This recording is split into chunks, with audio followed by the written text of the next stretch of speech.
প্রথম সফর হিসেবে মালয়েশিয়া এবং চীনের যাওয়াটা তারেক রহমান বা বিএনপি সরকারের এই সিদ্ধান্তটি কি আলাদা কোনো গুরুত্ব বা তাৎপর্য বহন করে, যদি একটু আমাদেরকে বলেন। ধন্যবাদ। আপনি ঠিকই যথার্থই বলেছেন যে ওয়াই মালয়েশিয়া অ্যান্ড চায়না। তো প্রথাগতভাবে বা কাস্টমারি বা ট্র্যাডিশনাল ভাবে হয়তো আমাদের প্রতিবেশী ইন্ডিয়ার থেকে অনেক সময় সফরটা শুরু হয়।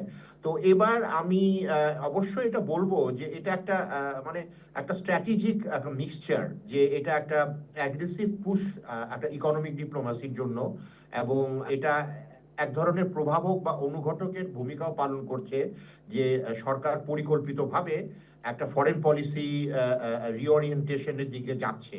কারণ পলিটিক্যাল লিডারশিপ বারবারই বলেছে যে তাদের ফরেন পলিসি ডিকটাম হচ্ছে গিয়ে সবার আগে মানে বাংলাদেশ ফার্স্ট। তো সুতরাং এক তো হচ্ছে গিয়ে যে ইকোনমিক ডিপ্লোম্যাসি এবং আমাদের ফরেন পলিসি যেই মানে একটা মানে মোর প্রায়োরিটি বা অবজেক্টিভ হচ্ছে যে এই গভর্নমেন্টের ইকোনমিক যে চ্যালেঞ্জেস সেগুলা মানে ইমপ্লিমেন্ট করতে হেল্প করা। তো সুতরাং আমরা দেখছি যে মানে বাংলাদেশের সামনে বিশেষ কতগুলা চ্যালেঞ্জ চলে আসতেছে, যে আমরা যে এলডিসি স্ট্যাটাস এই আমাদের থেকে উত্তরণ ঘটবে খুব তাড়াতাড়ি।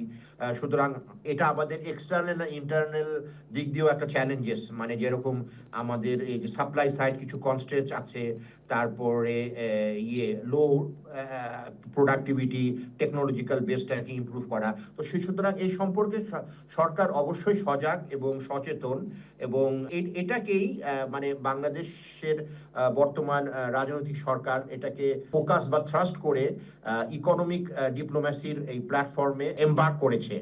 সুতরাং এই আর মালয়েশিয়াতে আপনি যদি বলেন যে মালয়েশিয়াতে কেন, মালয়েশিয়াতে হচ্ছে গিয়ে তারা যাচ্ছে যে এই মালয়েশিয়ান লেবার মার্কেটের যে আমরা জানেন যে এই মানে এই ইনস্টিটিউশনাল যে ডিসকোর্স বা ফ্রেমওয়ার্ক বেশ কিছুদিন ধরে একটু স্টলড বা স্টপড হয়ে আছে।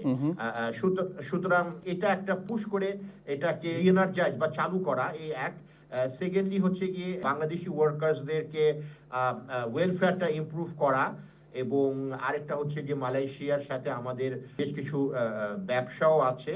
সুতরাং কিন্তু একটা ইম্পর্টেন্ট ডেভেলপমেন্ট হচ্ছে যে মালয়েশিয়ার সাথে যে এবার মালয়েশিয়া হ্যাজ অ্যাগ্রিড যে they will start discussions on free trade talks, এবং এই ফ্রি ট্রেড টকসের সাথে যেগুলো ইস্যুগুলো আসছে, research and development, innovation, hi-tech, তারপরে হালাল ইকোনমি, এগুলো চলে আসছে কথাবার্তার মধ্যে।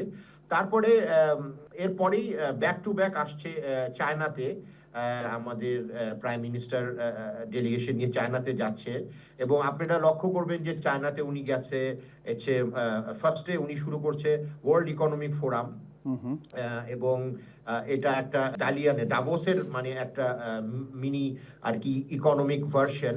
তো শুধু আপনারা দেখেছেন যে ডাভোসে তো ওয়ার্ল্ড লিডার্সদের বা বিজনেস লিডার্সদের, কর্পোরেট লিডার্সদের সব অ্যাসেম্বলি হয়, এবং এটা একটা ইন্টারঅ্যাক্টিভ একটা প্ল্যাটফর্ম ডিসকোর্সের জন্য। তো সুতরাং এটার জন্য অবশ্যই ডাভোস একটা, আমি যেহেতু চায়নাতে অ্যাম্বাসেডর ছিলাম, আমি এটার গুরুত্ব নিঃসন্দেহে এটা অনুধাবন করতে পারি।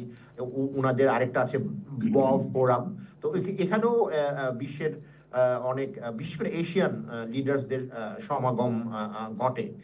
আর সুতরাং আমি এটাই বলবো যে অবশ্যই ফরেন পলিসির একটা রিওরিয়েন্টেশন আপনারা বলতে পারেন, এটা আমি অন্তত মনে করি যে ট্র্যাডিশনাল যারা প্রথাগতভাবে যেখান থেকে শুরু হতো সেটা না করে, যে Bangladesh is trying to give a message, we are prioritising on our own priorities, objectives, এবং আমাদের কি দরকার। এবং হ্যাঁ, এছাড়াও আমরা একটা ইন্ডিপেন্ডেন্ট একটা ফরেন পলিসি আমরা পার্সু করতে চাই, এবং আমাদের বায়োল্যাটারাল পার্টনারশিপ ডাইভার্সিফাই করতে পারি, এবং not dependent on a heavy traditional আর কি সিঙ্গেল নেইবার।